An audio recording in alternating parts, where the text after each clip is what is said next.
Hey there, it's Christina, and I'm going to try this again. I tried to do this video earlier, and my dogs, both of them, kept walking in front of me, in front of the video camera here, and sniffing the flower. But I wanted to do a video, a couple of reasons. First of all, to share with you this beautiful orchid flower, this little plant that I have. I've had it a week now, and it's still like as beautiful and as fresh as the day I got it. And it's not fading. Like usually they start fading by now, but I don't know if that's a sign of like, growth and beauty and blossoming and just I don't know, but I'm watering it and it's just beautiful, and I want to take lots of pictures of it, and I'm going to share it with you too through this video. And also, I went to Whole Foods this weekend. No surprise, right?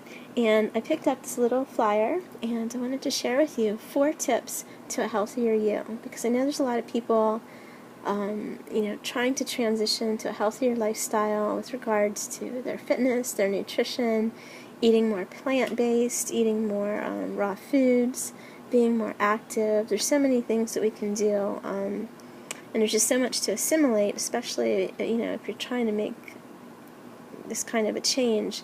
So I wanted to just share with you these 4 ways to a healthier you, to kind of simplify the complexity. And one of the things I always say is eat by color. Like that's a really that kind of covers a lot. That one statement, eat by color, and not the not the product packaging colors that are manufactured by marketers, but I mean the colors provided by Mother Nature. And she provides product packaging, it just envelops the fruits and veggies and, in their skins, and there's just all this rich color and nutrient density and variety. So that's what I mean by eat by color, like red tomatoes, orange, sweet potatoes, cantaloupe, yellow, like yellow squash, and then of course green, like there's so many different green things we can eat. And purple too, like eggplants or red onion or red cabbage. Just, and eat like a rainbow of things. It's just like living foods, and you just see the colors, and they just have they carry a different energy. But so here are 4 ways to make some changes in your life, things that you can do today that I think will really make a difference for you. So I'm going to read them to you because you probably can't see this from here. Okay? So the first thing is get closer to nature. In general, unprocessed foods retain more nutrients than processed foods. So you want to have less chemicals and more when things that are unprocessed and closer to their original state, which means that's why it's called whole foods, because we should be eating whole foods, like the way they are directly from the earth, without tampering or tainting them with any kind of processing, any kind of chemicals, any kind of sugar or salt or oils or all these different things that we do, So get closer to nature. And I guess you could extend that to, maybe hiking or biking or taking a walk in nature, walking barefoot, being out in the sun, the beach, the mountains, whatever it is that you like, the quiet, the serenity, the wind on the water, the breeze through the leaves of the trees, sunshine dancing, sparkling on the water, the ocean waves coming, crashing in and receding. Whatever it is that you like about nature, maybe it's the fall foliage, spring flowers, all these things are so healing and so gentle, and they just nurture our spirit.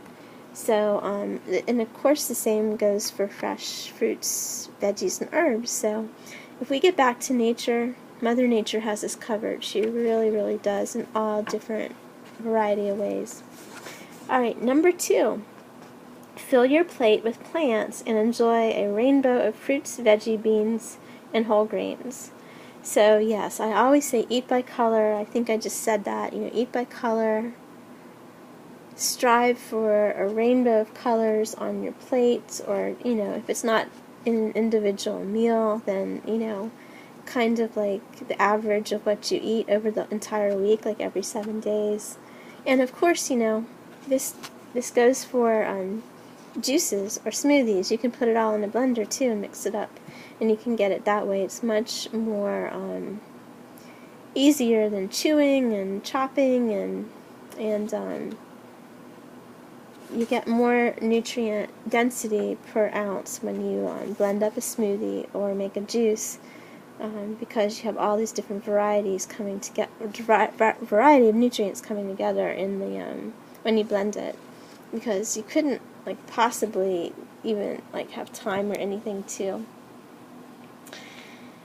eat as much as like the stuff when you blend it. Plus it's portable. You can just put it in a to-go cup and be on your way. So I'm a really big fan of smoothies and juices. Both. They both have benefits. Okay, number 3, choose healthy fats from whole food sources such as nuts, seeds, and avocados.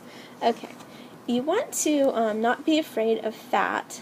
Okay, we need it for to cushion our organs, to solubilize vitamins A, D, E, and K, for healthy skin and hair and brain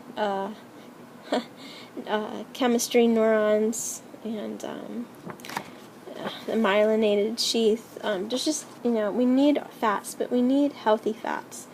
And, avocados and coconut and almonds, any of the nuts like pistachio, cashews, hazelnuts, pine nuts.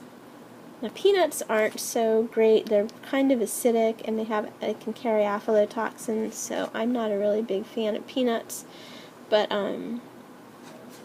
the other nuts are really good. And then seeds, like pumpkin seeds, sunflower seeds, sesame seeds, tahini. Did I say coconut?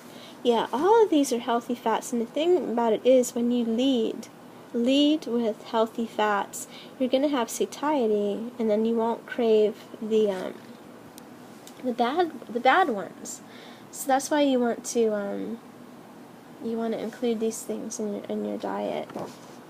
And then number 4, eat foods that are rich in nutrients when compared to total calories. So how you assess the quality of any food is its nutrient density per calorie.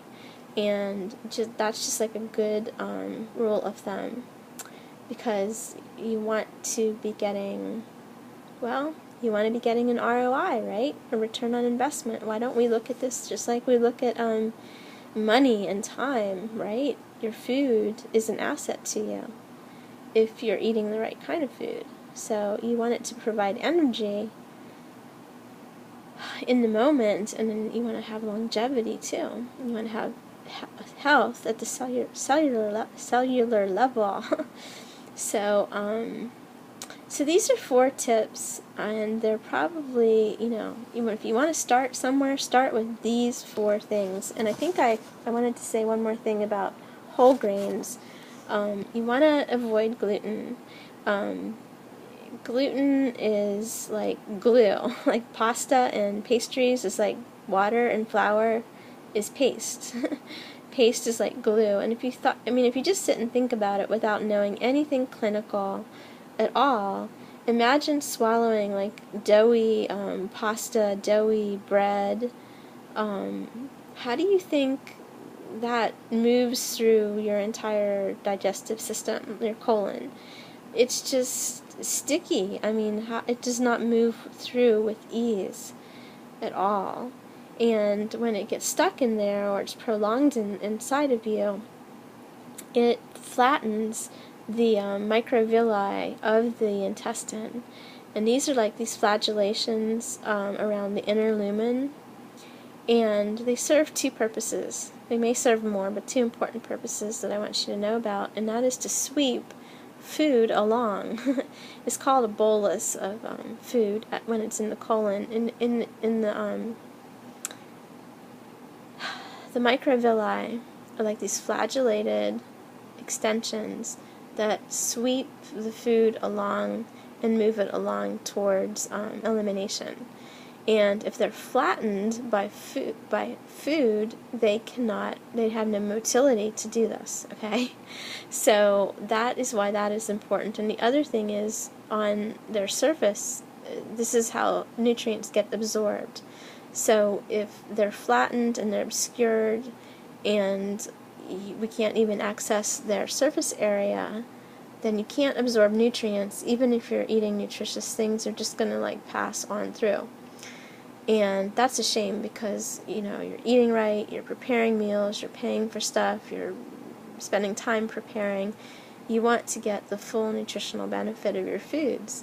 So gluten, you don't have to be diagnosed with celiac disease. Gluten isn't good for most anybody. And while I'm speaking of that, lactose is the same thing. Dairy is not good for the human body. Nobody is lactose intolerant. It's our natural condition. We're not supposed to be drinking milk after our developmental years, and that's evidenced by the fact that we no longer have lactase, which is the enzyme to dissolve the lactose, to break it down. We don't even have it anymore. We had it when we were children and babies, but we don't have it as adults.